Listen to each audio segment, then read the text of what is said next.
제가 결혼식을 참여하거나 결혼 주례를 할 때마다 느끼는 아이러니가 하나 있습니다.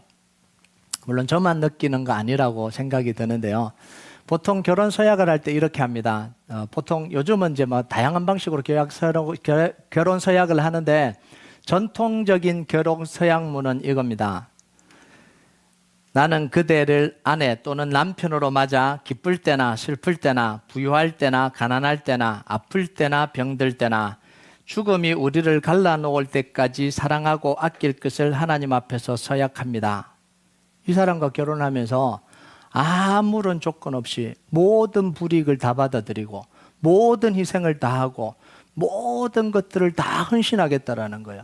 정말 대단한 헌신이고 대단한 결단이잖아요. 여러분 이게 할 수 없는 거잖아요. 누구에게도 할 수 없는 그 결단을 결혼식 때 합니다. 그죠? 다 받아들이겠다고 이야기를 해요. 자, 그런데 결혼할 배우자를 선택할 때는 어떻게 하죠? 몸이 아파도 괜찮습니다. 안 하잖아요. 이 사람은 몸이 아픈 것 같아서 싫어요. 소개시켜주면. 이 사람은 가난한 것 같아서 싫어요. 내 말을 안 들어줄 것 같고 고집스러워서 안 만날래요. 나를 행복하게 해줄 것 같지가 않아요. 이러잖아요. 그리고 고르고 골라서 가장 부유하고 가장 건강하고 가장 자기를 행복해 줄 것 같은 사람을 선택하잖아요. 자기 편에서 가장 좋은 것을 이기적으로 선택합니다.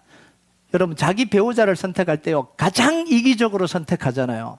누구 소개해줘도 다 만날게요. 이런 사람 누가 있어요? 이게 싫고 저게 싫고 저게 싫어요. 가장 이기적으로 만납니다. 그런데 결혼 서약할 때는 뭐라고 이야기해요? 아파도 좋고 가난해도 좋고 고통을 줘도 다 받아들이겠습니다. 뭐가 진심이세요? 이게 아이러니라는 거예요. 에베소 교회 장로들과 뜨거운 이별의 눈물을 나눈 이 사도 바울은 자신의 모든 스케줄을 예루살렘으로 가는데 다 맞추었습니다. 자, 그런데 바울이 예루살렘과 계속해서 가까워지면 가까워질수록 불안감이 계속해서 증가하고요. 불안한 일들만 계속해서 생겨요. 바울이 두로에 도착했을 때 그곳에 있는 제자들이 바울에게 뭐라 그러냐면 예루살렘으로 가지 말라. 두렵다. 위험한 것 같다. 가지 마라. 이렇게 반대를 해요. 4절을 볼까요? 4절 같이 읽겠습니다. 시작. 제자들을 찾아 거기서 이래를 머물더니 그 제자들이 성령의 감동으로 바울더러 예루살렘에 들어가지 말라 하더라. 개인 의견도 아니고 한 사람도 아니고 여러 명의 제자들이 성령의 감동으로 예루살렘에 가면 위험한 일이니까 예루살렘으로 가지 마라 이렇게 이야기를 해요. 바울이 두로를 떠났습니다. 그래서 떠나서 어디로 가냐면 가이사라로 가요. 가이사라에 도착했을 때는 위험 신호가 더 강해집니다. 그리고 사람들의 반대가 더 강렬해집니다. 그럼 바울이 가이사라에 갔을 때 누구 집에 머무냐면 빌립의 집에 머물렀다 이렇게 이야기합니다. 우리가 잘 아는 빌립이죠. 초대교회 예루살렘 초대교회 7집사 중에 한 사람이었고 박해가 일어났을 때 사마리아에 가서 복음 전하면서 놀라운 복음의 역사가 일어났던 사람. 그리고 그때에 성령님이 말씀하셔서 에디오피아로 내려가는 네시에게 복음을 전하라고 해서 그 네시에게 복음 전했던 그 빌립을 이야기를 하는 겁니다.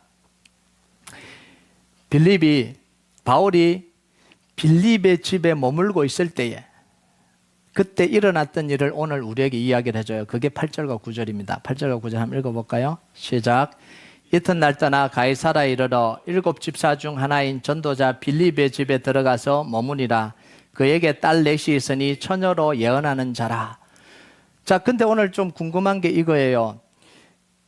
가이사라에 가서 빌립의 집에 머물렀다 이러고 끝나면 되는데 한 절을 더 붙입니다. 9절 그에게 딸 넷이 있으니 처녀로 예언하는 사람이다 이렇게 이야기를 해요.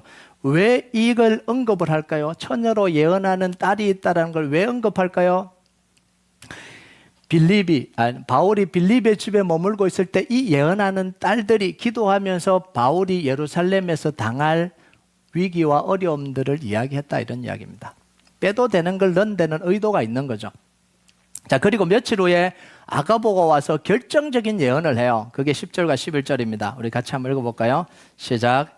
여러 날 머물러 있더니 아가보라는 선지자가 유대로부터 내려와 우리에게 와서 바울의 띠를 가져다가 자기 수족을 잡아매고 말하기를 성령이 말씀하시되 예루살렘에서 유대인들이 이같이 이 띠 임자를 결박하여 이방인의 손에 넘겨주리라 하거늘. 자, 아가보의 예언은 무시할 수 없는 예언입니다. 아가보는 다른 많은 예언자들처럼 보이는 대로 말하는 사람이 아니에요. 생각나고 말하는 사람들이 아닙니다. 사람이 아니에요. 아가보는요, 그 시대에 가장 권위 있고 영적인 예언자가 누구냐면 아가보입니다. 이 아가보가 예언한 건 다 이루어졌어요. 사도행전 11장 28절 같이 읽겠습니다. 시작. 그 중에 아가보라는 한 사람이 일어나 성령으로 말하되 천하에 큰 흉년이 들리라 하더니 글라우디오 때에 그렇게 되니라. 바울에 대한 아가보 예언은 막연하지 않아요. 굉장히 구체적입니다. 뭐라고 이야기해요? 유대인의 손에 결박돼서 이 띠 임자 보여주면서 띠 임자가 유대인의 손에 결박돼서 이방인의 손에 넘겨질 것이다 이렇게 이야기합니다. 체포될 거다 이런 이야기죠. 그러니까 아가보의 예언으로 바울이 예루살렘에 가서 겪게 될 일이 이제는 완전히 선명해진 거예요. 그 전까지는 막연했습니다. 일어날지 안 일어날지 몰라요. 그런데 이제는 너무나 분명하게 그 일이 일어날 게 규정사실이 되어버린 거예요. 여러분, 이게 그렇잖아요. 그냥 막연하게 일어날지 안 일어날지 모르겠다 그러면 가보자 이러지만 이제는 분명하게 일어나는 거라면 두려움이 얼마나 크겠어요. 가면 그 일이 일어나는데 상황이 이렇게 되자 지금까지 바울이 예루살렘으로 가는 것을 반대하지 않았던 그 일행들조차도 이제는 바울이 예루살렘으로 가지 않기를 바라고 있어요. 반대를 해요. 12절을 볼까요? 같이 읽겠습니다. 시작. 우리가 그 말을 듣고 그곳 사람들과 더불어 바울에게 예루살렘으로 올라가지 말라 권하니. 자, 여기서 우리가 할 때 이 우리가 누구냐면 바울과 선교 사역 내내 함께 했던 사람들, 바울의 가장 최측근 동력자들입니다. 디모데, 누가, 그리고 실라를 이야기를 하는 거예요. 바울이 가장 믿었던 사람, 바울과 함께 고난을 다 겪었던 사람, 바울이 이야기하면 어디든지 갔던 사람, 바울의 말이라면 다 따라줬던 사람들이 예루살렘으로 올라가는 것을 반대하고 있지 않다가 아가보 예언을 듣고는 그때는 이제 진짜 집중적으로 반대를 하는 거예요. 이건 아닌 것 같다라는 거예요. 이제 예루살렘으로 가는 걸 좀 멈췄으면 좋겠다라는 거예요. 돌이켰으면 좋겠다라는 거예요. 성령님이 말씀해 주셨다고 이야기하지 않냐, 이렇게 예언하지 않냐, 그런데 왜 굳이 예루살렘으로 가야 되냐, 이렇게 반대했다라는 이야기예요. 자, 그런데 바울은 그때도 자기 뜻을 꺾지 않고 예루살렘으로 계속해서 가겠다라고 이야기를 해요. 여러분 13절과 14절이 그 내용이거든요. 우리 같이 한번 읽어볼까요? 시작. 바울이 대답하되 여러분이 어찌하여 울어 내 마음을 상하게 하느냐. 나는 주 예수의 이름을 위하여 결박당할 뿐 아니라 예루살렘에서 죽을 것도 각오하였노라 하니 그가 권함을 받지 아니하므로 우리가 주의 뜻대로 이루어지이다 하고 거쳤노라. 자, 여기서 우리가 몇 가지 질문을 던질 수 있죠. 예루살렘으로 가는 게 정말 성령의 이끄심인가? 아니면 바울의 고집인가? 바울의 생각이 맞을까요? 바울을 반대하는 사람들의 생각이 맞을까요? 이런 상황에 놓이면 우리는 어떤 것을 선택해야 하나님의 뜻을 따라가는 걸까요? 우리 속에 수많은 질문들이 일어나잖아요. 결론부터 말하면 바울은 지금 철저하게 성령님의 인도를 따라가는 겁니다. 바울은 고집 부리는 게 아니라 하나님의 뜻에 순종하고 가는 거예요. 자, 그러면 제가 이렇게 이야기하니까 여러분 속에 또 질문이 생기잖아요. 마치 이런 질문이죠. 바울이 성령 인도를 따라가는 거라면 그럼 반대하는 사람들은 성령 인도를 따르지 않는 것인가? 이런 질문이 생길 거 아니에요. 아가보가 그러면 예언한 건 그건 거짓 예언인가? 이런 생각이 들 거 아니에요. 바울이 성령 인도를 따라가는 거라면 반대 예언을 한 거잖아요. 어떻게 보면. 그럼 바울 혼자 맞고 다른 사람은 다 틀렸다라는 이야기인가? 반대하는 사람들이 들었던 음성이나 보았던 이 예언은 그럼 성령의 역사가 아니라는 이야기인가? 이런 질문들이 막 다 떠오르잖아요. 이 질문에 대답하기 전에 우리가 먼저 고려해야 되는 게 있습니다. 그게 뭐냐면 지금까지 던졌던 이 질문들이 바른 질문이냐는 거예요. 바르게 질문을 했냐라고 다시 물어야 돼요. 여러분, 질문을 잘못하면 제대로 된 대답을 들을 수가 없어요. 그래서 지혜로운 사람의 특징은 뭐냐면 질문을 잘 하는 거야. 질문을 잘 해야 제대로 된 대답을 들을 수 있어요. 신앙도 질문을 잘 해야 건강한 대답을 듣습니다. 질문을 잘못하면 잘못된 대답을 듣게 돼 있어요. 그럼 우리는 보통 이분법이나 흑백 논리에 굉장히 익숙해져 있습니다. 천국 아니면 지옥이에요. 죄 아니면 의인이, 죄인 아니면 의인이에요. 흑백 논리예요. 특히 내 신앙이 보수적이다 라고 보수적인 신앙 사람들이 그렇다는 이야기가 안 해요. 보수적이라고 자랑하는 사람들 있잖아요. 나는 보수적이야. 이런 사람들을 이야기하는 겁니다. 이런 사람들에게 이런 성향이 강해요. 죄예요? 아니에요. 천국이에요? 지옥이에요? 빨리 말하세요. 이렇게 이야기를 하잖아요. 내가 맞으면 다른 사람이 다 틀렸다고 생각합니다. 내 편이 아니면 적이라고 생각해요. 그래서 늘 이렇게 질문합니다. 내가 맞아? 저 사람이 맞아? 빨리 선택해. 이렇게 이야기를 하잖아요. 누구 편이야? 도대체 누구 편이야? 말해. 이렇게 이야기를 하죠. 술 마시면 천국 가나요? 지옥 가나요? 목사님 빨리 이야기를 해주세요. 이렇게 이야기를 하잖아요. 여러분 보세요. 질문 자체가 극단적이에요. 술 마셨는데 천국 가냐 지옥 가냐? 질문 자체가 극단적이잖아요. 네 편이냐 내 편이냐? 이 세 사람이 같이 교제를 하고 있는데 갑자기 물어봐요. 네 편이냐 내 편이냐? 이렇게 물어보면 질문 자체가 극단적이잖아요. 예수님의 제자들도 예수님에게 이런 질문을 굉장히 많이 던졌어요. 그때마다 예수님이 그걸 바로 잡아주셨습니다. 한번 볼까요? 요한복음 9장 2절 같이 읽겠습니다. 시작. 제자들이 물어 이르되 랍비여 이 사람이 맹인으로 난 것이 누구의 죄로 인함이니까? 자기니까? 그의 부모니까? 제자들은요 이 맹인을 이미 뭐라고 단정을 한 거예요? 죄인이라고 단정을 한 거예요. 죄인이야 라고 정죄를 하고 판단을 하고 단정을 한 거예요. 그리고 묻습니다. 뭐라고요? 누구 죄입니까? 이 사람 죄예요? 부모 죄예요? 빨리 말씀해 주세요. 이런 이야기죠. 그때 예수님의 대답을 어떻게 하는지 한번 보세요. 요한복음 9장 3절 같이 읽겠습니다. 시작. 예수께서 대답하시되 이 사람이나 그 부모의 죄로 인한 것이 아니라 그에게서 하나님이 하시는 일을 나타내고자 하심이라. 자, 예수님의 대답은 누구의 죄냐에 대한 대답이 아니죠. 그 질문에 대한 대답이 아니죠. 한 인간, 한 인격, 한 영혼이 왜 지금 고통을 겪고 있느냐에 대한 대답이에요. 그죠? 예수님의 관심은 어디 있어요? 한 영혼, 한 인격, 한 사람에 관심이 있는 거예요. 신앙은요, 이분법적인 질문, 극단적인 질문, 흑백 논리를 가지고는 건강해질 수가 없습니다. 이런 신앙생활을 오래 하면 오래 할수록 건강해지는 게 아니라 병들 경우들이 굉장히 많아요. 이런 질문으로는 영적인 성장을 가져올 수 없고요. 영혼 구원을 기대할 수 없습니다. 왜 그러냐면요. 이분법적인 질문 안에는 이미 그 자체가 이미 정죄와 판단을 포함하고 있거든요. 그 질문 자체를 들을 때 이미 정죄를 하는 거잖아요. 질문 자체가 이미 극단적이에요. 이미 판단을 한 거예요. 그 사람에 대해서. 술 마시고 자꾸 술 이야기를 하네요. 어떻게? 술 마시면 지옥입니까? 천국입니까? 이미 정죄가 된 거죠. 정죄를 하고 이야기를 하는 거죠. 여러분, 흑백 논리를 따지는 질문 안에는요, 이해하고 수용하는 자리는 없어요. 아예 없어요. 근데 사람의 삶이라는 건요, 수용과 이해의 그 토양에서 자라나는 게 그게 사람들의 삶입니다. 이해와 수용 안에서 인격이 자라고 사람의 신앙이 자라고 사람의 이 인격이 자라는 거거든요. 여러분 자녀들에게 한번 보세요. 늘 판단하고 정죄해 보세요. 너 이거 틀렸고 이거 맞아.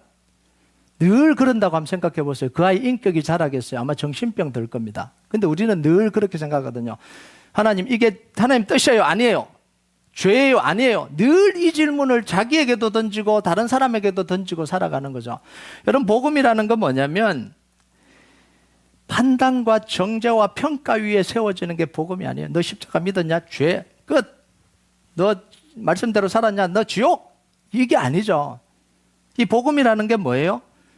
용서와 은혜 안에서 능력이 나타나는 게 이게 복음이에요.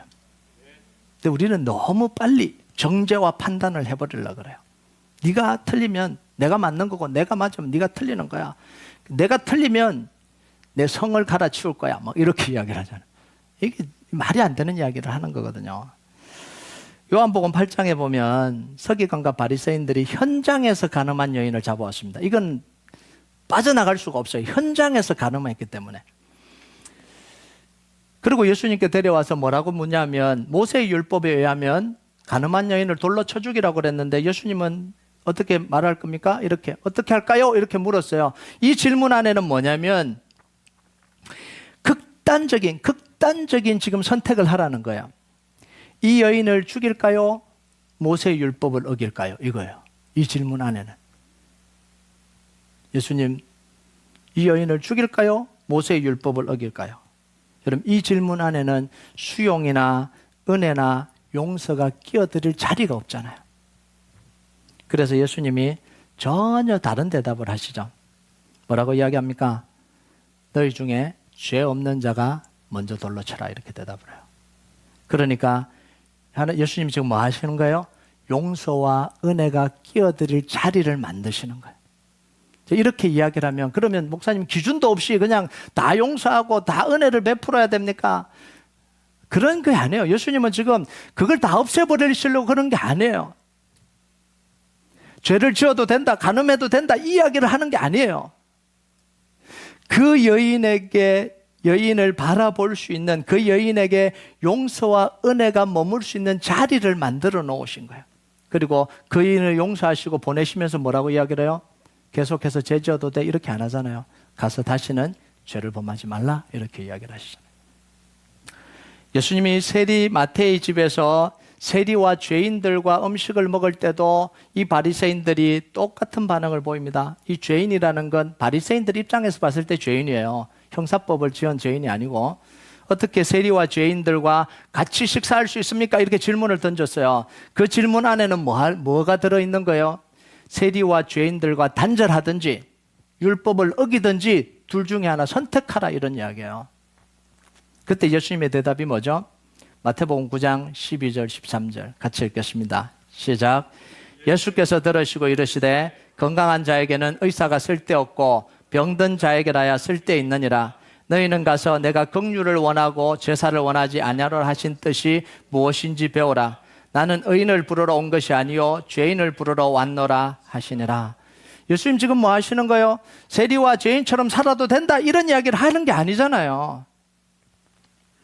항상 예수님은 이해와 수용과 은혜가 임할 수 있는 자리를 만들어 가셨던 분이 예수님이에요. 그게 복음이에요. 그러니까 예수님은 죄인들과도 만날 수 있으셨고요, 세리와도 만나실 수 있었고요, 창녀와도 만날 수 있고요, 모든 사람과 만나실 수 있는 거예요. 그런데 바리새인들은 극단적이잖아요. 죄인 아니면 의인이에요. 만날 수가 없는 거죠. 여러분, 복음이라는 건 뭐냐면 늘 용서와 은혜가 머물 수 있는 자리를 만들어내는 게 이게 복음이에요. 복음적이라고 이야기를 할 때 잣대를 딱 떼서 너는 죄인, 의인 이렇게 구분하는 게 아니라 그 안에서 죽을 죄인에게도 용서와 은혜의 자리를 만들어내는 게 그게 복음입니다. 여러분, 우리가 말하는 보수적이라는 말이 복음적이라는 말과 같다면 우리는 보수적이라고 말하면서 계속해서 좁아지는 게 아니라 계속해서 넓어져야 되는 게, 그게 진짜 보수적이라는 의미예요. 그런데 보수적이라는 의미를 계속해서 뭐라고 사용합니까? 꽉 막혀버린 걸로 사용하는 거예요. 그래서 한국 교회가, 교인들이 자꾸 욕을 먹는 이유가 바로 이겁니다. 복음을 이야기하고 보수적이라고 이야기하면서 넓어져야 되는데 오히려 좁아져 버리는 거죠. 이게 문제라는 거죠. 그 안에는 생명이 살아날 수 있는 여지가 없어요. 그 안에는 수용하고 안아주고 사랑해주고 용서해주고 은혜를 베풀 수 있는 여지가 없는 거죠. 오늘 말씀에 대해서 질문을 이렇게 던져야 됩니다. 바울이 맞나요? 다른 사람이 맞나요? 이게 아니죠.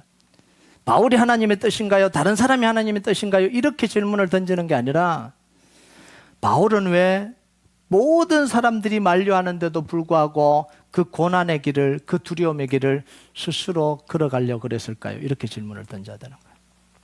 두 번째 질문은 바울을 사랑하는 사람들이, 사랑한다고 하는 사람들이 왜 바울이 예루살렘으로 가려고 하는 길을 그렇게 막았을까요? 라고 질문을 던져야 되는 거죠.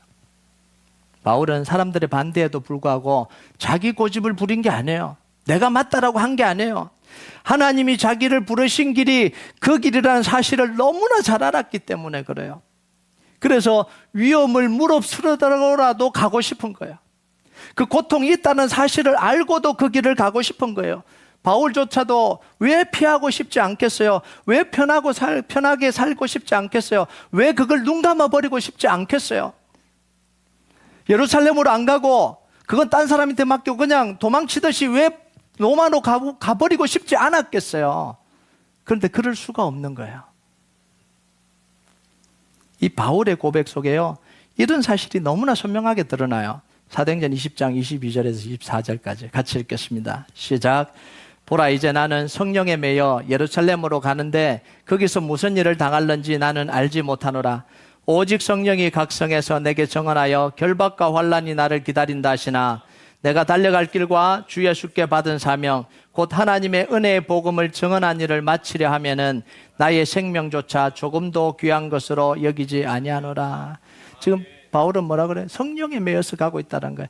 성령님이 내게 예루살렘에서 당할 고난과 그 고통과 어려움을 이미 말씀해 주셨다는 거예요.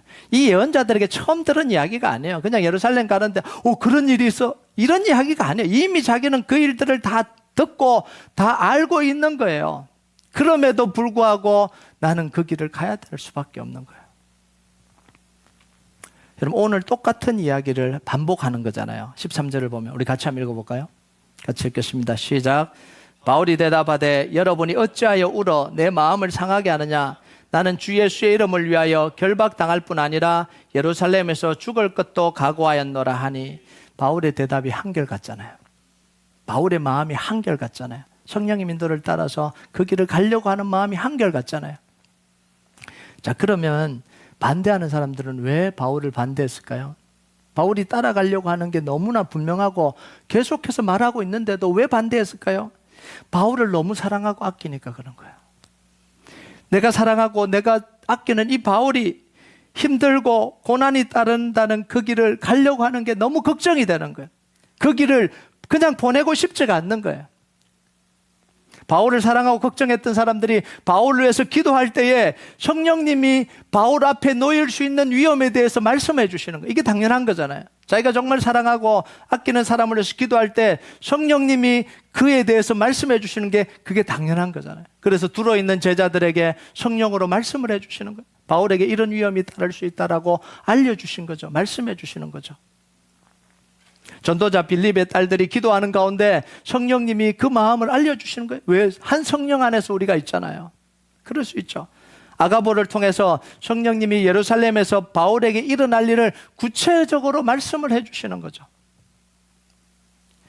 자, 여기서 또 한 가지 질문이 있는데요. 기도하는 사람들이 하나님의 음성을 들은 게 맞다면, 아가보에게 주신 예언이 하나님이 주신 것이 맞다면 예루살렘으로 가는 걸 멈춰야 되는 거 아니냐는 거죠. 바울은 세 번 성경에 나오면 3번은 완벽한 거잖아요. 두로에서도 가이사라에 있는 이 빌립의 네 딸들이 동일하게 이야기를 하고 아가보가 예언까지 했다면 가려고 하는 길이라도 멈춰서야 되는 거 아니냐라는 거예요. 이걸 거부하는 건 바울이 성령님의 말씀하시는 걸 거부하는 게 아니냐라는 거죠. 자, 여기서 봐야 되는 게 있어요. 성령님의 역사, 예언을 우리는 2가지로 구분을 해야 됩니다. 이게 구분이 안 되니까 자꾸 교회 속에 문제가 일어나는데요. 정확하게 구분해야 됩니다. 첫 번째, 그냥 일어날 일에 대한 성령님의 음성이나 예언이 있습니다. 그냥 말 그대로 보여주시는 거예요. 미리 대비하라고 그냥 보여주시는 거예요. 두 번째는 뭐냐면 지시나 금지에 대한 예언이 있어요. 이건 반드시 따라야 될 명령이에요. 앞에 거는 그냥 보여주시는 거예요. 준비하라 그런 거고 보여주시는 거고 금지와 지시가 없어요. 근데 두 번째는 뭐냐면 지시나 금지에 대한 예언입니다. 이건 반드시 따라야 될 명령입니다. 이 예언을 따르지 않으면 하나님의 뜻을 거스리는 거죠. 그런데 이 예언과 이런 성령의 감동에는요, 구체적인 지시사항이 있습니다. 사마리아에서 전도하던 이 빌립에게 성령님이 뭐라고 이야기를 해요? 잘 되고 있는데, 정말 그 속에서 성령 역사가 막 일어나고 있는데 뭐라고 이야기를 하냐면 예루살렘에서 가사로 내려가는 길로 가라, 이렇게 구체적으로 지시를 해 주시잖아요. 그때는 가야 되는 거예요. 요바에 있던 베드로에게 하나님이 뭐라고 이야기합니까? 고넬료가 사람을 보낼 테니까 두려워하지 말고 따라가라라고 이야기합니다. 따라가야 되는 거예요. 그건 지시나 명령이에요. 자, 그런데 바울이 예루살렘을 가기를 반대했던 사람들에게 기도할 때 주셨던 이 성령의 영감과 예언은 반대의 명령이 아니에요. 지시가 아니에요. 그냥 성령님이 보여주시는 겁니다. 위험을 보여주시는 거예요. 금지 명령을 하는 게 아니라 그냥 미리 기도하라고 알려주신 거예요. 그래서 바울이 이들의 말을 듣지 않고 예루살렘으로 간다고 해서 바울의 명령을 성령의 명령을 어기는 게 아니라는 이야기예요. 그리고 바울이 간다고 해서 이 성령의 영감을 받고 예언을 받은 사람들의 이것이 성령의 역사가 아니다, 틀렸다라고 말할 수 있는 게 아니라는 거예요.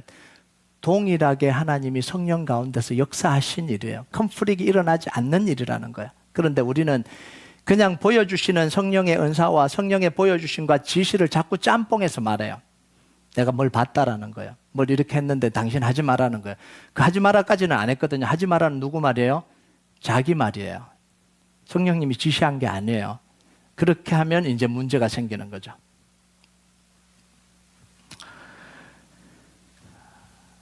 여러분, 여기서 이제 질문에 대한 대답을 해야 돼요. 바울은 왜 사랑하는 사람이 그렇게 걱정하고 반대했는데도 예루살렘으로 가려고 했을까요? 3번이나 가는 곳마다 모든 사람들이, 한 사람도 그냥 가라고 하지 않고 다 반대했는데도 불구하고 왜 굳이 그 길로 가요? 자기 앞에 예고된 위험과 고통이 너무 분명한데 왜 그 길을 가려고 했을까요? 그 길이 자기가 가야 될 길이라고 너무나 선명하게 알고 있기 때문에 그래요. 다메섹 도상에서 하나님을 만나고 예수님을 만나고 난 뒤부터 바울은 그 길이 자기 길이라고 분명하게 알고 있었습니다. 그 길이 하나님이 자신을 부르신 길이라고 너무나 분명하게 알고 있었기 때문에 그래요. 하나님이 자기에게 주신 사명이라고 너무나 분명하게 알고 있었기 때문에 그래요. 바울의 길은요, 예수님과의 길과 너무 많이 닮아 있어요. 예수님은 자기가 예루살렘에 가면 십자가에 달려 돌아가실 것이라는 걸 정확하게 알고 있었습니다. 한번 볼까요? 마태복음 16장 21절 같이 읽겠습니다. 시작.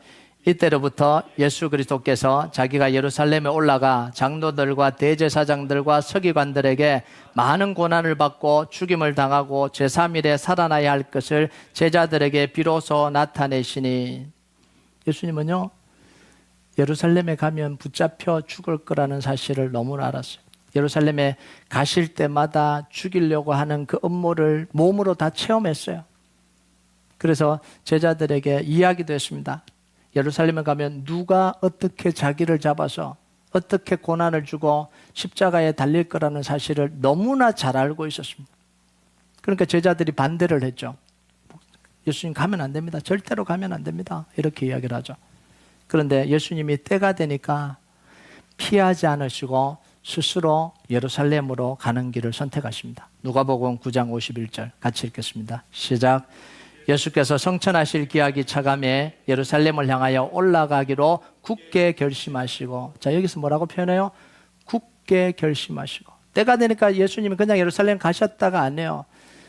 굳게 결심하시고가 뭐예요? 그 두려움과 위험이 있다는 사실을 알고 예수님조차도 주춤할 수밖에 없는 그 위험과 고난, 두려움이 있다는 거예요. 그래서 마음을 굳게 정하시고 그 길을 피하지 않고 걸어가셨다는 거예요. 여러분, 얼마나 힘드셨으면 마음을 굳게 다잡아야 그 길을 갈 수 있었겠냐라는 거예요. 그리고 예루살렘에 가셔서 자기에게 예고된 모든 것을 다 받아들이셨어요. 자기에게 주어진 잔을 마시고 마지막 십자가에 달려 돌아가시면서 우리를 구원하시고 마지막까지 사명의 길을 완성하신 거예요. 여러분, 사람들의 마음은 기본적으로 고통을 피하고 싶어요. 기본적으로 위험을 피하고 싶어요. 기본적으로 불편한 것 안 갈라 그래요. 내가 원하는 방향으로 갈라 그래요. 내 욕심이 꺾이는 걸 싫어해요. 내가 원하는 대로 하고 싶어요. 이게 사람들의 기본적인 추구하는 방향입니다. 그런데 왜 예수님과 이 사도 바울과 그리고 우리의 수많은 믿음의 선배들은 그 길이 고통의 길이라는 걸 알면서도, 그 길이 고생한다는 길을 알면서도, 그 길로 가면 내 것을 잃어버린다는 사실을 알면서도 왜 그 길을 걸어갔을까요? 억지로 간 게 아니잖아요. 스스로 왜 그 길을 선택하고 갔냐는 거죠. 결혼을 하기 위해서요, 가장 이기적으로 사람들을 골라요. 고생하기 싫어서, 희생하기 싫어서, 내가 불편하기 싫어서, 내게 맞춰줄 사람, 나를 행복하게 해줄 사람, 이 사람을 이기적으로 골라요. 그런데 결혼 서약을 할 때는 정작 다 받아들이겠다, 다 희생하겠다라고 서약을 합니다. 여러분, 이렇게 이기적인 사람을 이렇게 이타적인 사람으로 바꿔놓는 힘이 도대체 뭘까요? 왜 이런 서약을 하게 만들까요? 그게 바로 사랑이잖아요. 그게 사랑이거든요. 가장 이기적으로 선택해놓고 가장 이타적으로 모든 걸 희생하겠다고 하나님 앞에 서약하게 만드는 그 힘이 도대체 어디서 나오냐는 거죠. 그 사람을 사랑하기 때문에 그런 거예요. 사랑하니까 고생인 줄 알면서도 그 길을 가겠다는 거예요. 사랑하니까 힘든 줄 알면서도 그 사람과 함께 하겠다는 거죠. 여러분, 사명은 사랑하기 때문에 생기는 거예요. 사명은요, 의무로 감당할 수가 없습니다. 사랑하지 않는 사람은 사명이 생기지 않아요. 그래서 예수님이 자기가 너무 아끼는 수제자 베드로에게 사명을 이야기하기 전에 뭘 물으십니까? 네가 나를 사랑하냐라고 물었어요. 왜냐하면 사명은 의무로 감당할 수 없거든요. 사랑으로만 감당할 수 있는 게 이게 사명이에요. 그래서 요한복음 21장 15절 같이 읽겠습니다. 시작. 그들이 조밥 먹은 후에 예수께서 시몬 베드로에게 이르시되 요한의 아들 시몬아, 내가 이 사람들보다 나를 더 사랑하느냐 하시니 이르시되 주님 그러하나이다. 내가 주님을 사랑하는 줄 주께서 아시나이다. 이르시되 내 어린 양을 먹이라 하시고. 여러분, 하나님을 사랑하는 사람들이 사명의 길을 가는 거예요. 의무감이 강한 사람이 사명의 길을 가는 게 아니라 책임감이 강한 사람이 사명의 길을 가는 게 아니에요. 하나님을 사랑하는 사람들이 사명의 길을 걷는 거예요. 여러분, 우리 같으면 예수님처럼 이렇게 안 했을 것 같아요. 베드로를 찾아가서 그럴 겁니다. 내가 3년 동안 한 거 니한테 내가 어떻게 했는데, 어떻게 내가 십자가 질 때 제일 어려울 때 네가 나를 배신할 수 있니? 자, 이제 네가 그렇게 했으니까 이제 한 번은 내 이야기 들어줘야 되지 않겠니? 그러면서 이야기하실 것 같아요. 그 빚을 갚아라. 이게 사람들이 하는 이야기거든요. 어떻게 내가 평생 그렇게 했는데 네가 그렇게 할 수 있냐? 이제 내가 딱 한 번 이야기하는데 이건 네가 꼭 들어야 된다. 그러고는 의무감을 막 부담감을 확 줘서 그렇게 하게 만드는 게 이게 사람이잖아요. 그런데 예수님은 그러지 않아요. 그 이야기 한마디도 하지 않으시잖아요. 물으십니다. 네가 나를 사랑하느냐? 물으시고 내가 주를 사랑하는 줄 주께서 아시나이다. 그러니까 한마디 하시죠. 내 양을 먹이라. 그러면 내 양을 먹이라. 이렇게 이야기를 해요. 먼저 이야기하자는 거예요. 내 양을 먹여야 되는데 너 나 사랑하니? 이렇게 묻지도 않으시잖아요. 억지로 사랑하게 만드시지도 않으시잖아요. 고백하게 하시고 정말 그 고백이 진심일 때, 그 사람에게 예수님이 사명을 맡기시는 거예요. 오늘 많은 교회와 사람들이 사명을 잃어버리고 휘청거리고 있습니다. 안락한 편안함 속에 안주하려고도 하고요. 도전의식과 열정을 잃어버리고 회의감과 무기력 속에 빠져있는 경우도 굉장히 많고요. 또 반대로 사명을 감당해 보려고 의무감으로 억지로 하는 사람들도 있어요. 자기도 너무 괴롭고 자기 인생도 그냥 다 깨지는 것 같고 가정도 너무 힘들어지게 만드는, 그래도 이거 놓으면 하나님이 벌 주실까 봐 그걸 붙들고 마지막까지 붙들고 있으면서 자기 인생도 다 망가지고 가정도 다 힘들게 만들고 그래도 나는 사명 감당한다고 그렇게 하고 있는 경우도 굉장히 많잖아요. 병적인 경우죠, 이거는. 사명은 의무로 감당할 수 없어요. 그렇게 감당한 사람은 꼭 뭐라 그러냐면 내가 교회 세웠다고 이야기합니다. 내가 다 했다라고 이야기를 해요. 병폐죠. 이게 부작용이죠. 부작용. 그래서 의무로 감당할 수 있는 게 아니거든요. 정말 사명을 감당하는 사람들은 이렇게 이야기합니다. 너무 감사했다라고 이야기를 해요. 정말 부족한 나를 써주셔서 너무 감사합니다. 이렇게 표현을 해요.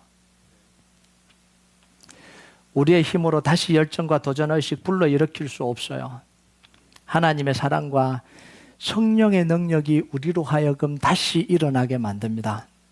예배와 말씀과 기도를 통해서 하나님의 사랑이 다시 회복되고 은혜가 다시 회복되고 성령의 은혜가 다시 회복이 돼야 비로소 우리가 하나님의 사랑을 알고 사명의 길을 걸을 수 있어요.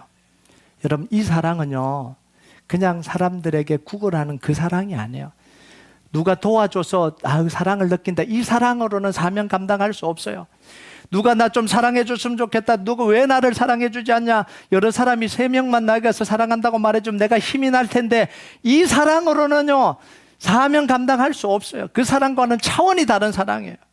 정말 예수님이 나를 위해서 십자가에 돌아가시고 그 감격과 그 사랑 때문에, 주체할 수 없는 그 감격 때문에 고난이 와도 어려움이 와도 주님 부르신 그것 때문에, 그 사랑 때문에 어쩔 수 없이 걸어가는 그 사랑의 능력이 아니고는요 사명 감당할 수 없는 거예요.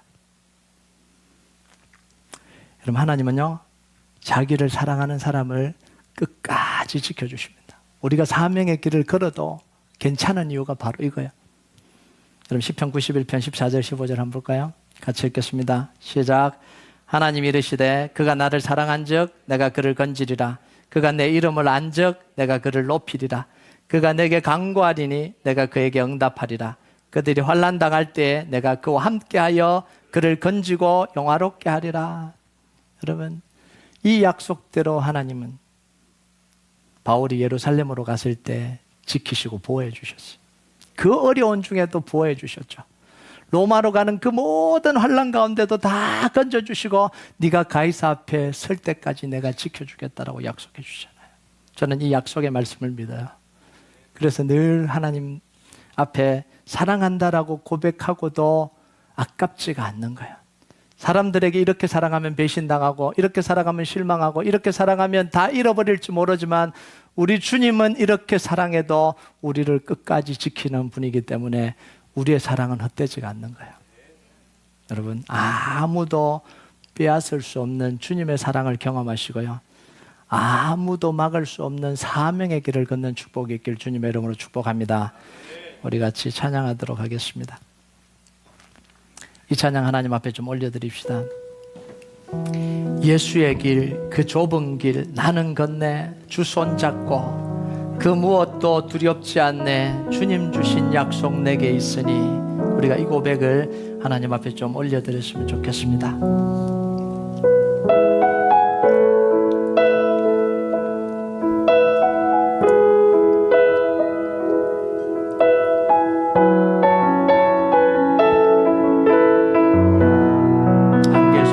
주님을 보내 한계 속에서 주님을 보내 아무도 없을 것 같은 그곳에서 아무도 없을 것 같던 그곳에서 우리 주님이 손 내미셔서 나를 붙드네. 손 내미셔